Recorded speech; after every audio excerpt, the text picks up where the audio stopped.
voici un inconnu du web. Je n'ai pas de tendance à faire ce genre de vidéo réplique, mais vu que je suis en train de le faire, je ne vais pas m'attarder là-dessus.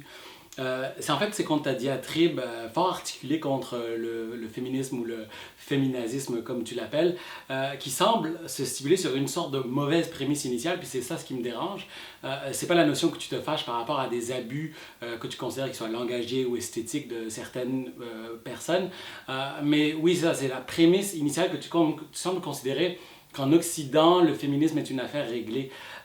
Le truc, c'est qu'il n'y a aucune lutte qui est réglée. On peut croire ça, mais c'est en fait généralement ce qui va mener à la déchéance et la perte de la cause. Je m'explique. C'est-à-dire que du moment où on a l'impression qu'on a gagné une victoire politique, économique ou symbolique et qu'on commence à s'asseoir sur ses lauriers, les pouvoirs en place, les conservateurs, je parle des conservateurs en général, pas nécessairement un parti politique, mais les pouvoirs en place ou certaines élites vont essayer de reprendre ce qui leur a été enlevé dans une sorte de lutte éternelle du pouvoir. Il n'y a pas de statu quo. L'Occident n'a pas gagné. L'Occident est sur une pente potentielle, généralement positive, mais on voit que dans le monde entier déjà, je veux dire, c'est assez la merde. Il y a des filles qui se font tuer ou emprisonner tout simplement parce qu'elles ont été violées. Donc là, on parle d'énormes injustices avec lesquelles tu sembles être en désaccord, évidemment, mais que tu crois qu'il n'est absolument pas relié avec les injustices perçues ici. Or, comme je l'ai dit, le moment où on recule, c'est le moment où on se fait enculer, dans le fond. Si tu vois, par exemple, aux États-Unis, il y a des tentatives d'annuler la loi qui permet aux Noirs de voter. J'utilise pas ça comme exemple parce que c'est toi, mais il y a une tentative d'annuler cette loi en disant que, de toute façon, ils peuvent voter maintenant et il y aura personne qui voudra leur enlever ce droit, donc on n'a plus besoin de cette loi. On voit la pente dangereuse sur laquelle ça peut être installé.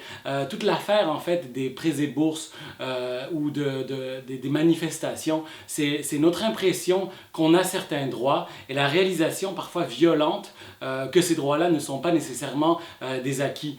C'est la même chose pour la santé, c'est la même chose pour à peu près tout ce que tu peux imaginer de droits, autant pour les homosexuels, parce qu'il y a, le mariage gay qui peut soudainement revenir à l'agenda politique et médiatique. Il y a l'avortement aussi que certains conservateurs veulent discuter par rapport à la validité de le processus, l'âge et quand est-ce que c'est bien d'avorter, etc.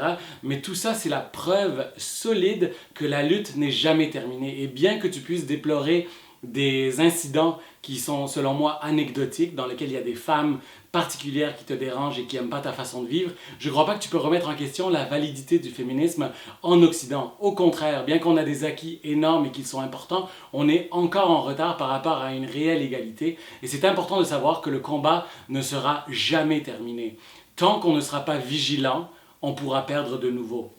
C'est tout ce que je voulais dire. J'admire ton éloquence, ta capacité d'en parler publiquement, puis tu apportes certains bons points, mais avec lesquels je trouve qu'ils sont un peu futiles concernant le fait que tu détruis un mouvement qui a besoin de soutien. Regarde par exemple le Femen en France qui vient de se faire brûler ses locaux. C'est pas quelque chose d'anodin. Donc il y a une résistance au féminisme et il y a une résistance à l'égalité homme-femme. Et c'est important de savoir que cette lutte-là ne prendra généralement jamais fin et qu'on est loin d'être vers une situation totalement satisfaisante. Je te remercie, j'espère que tu as écouté parce que moi j'ai écouté la tienne, puis je te salue comme un imbécile.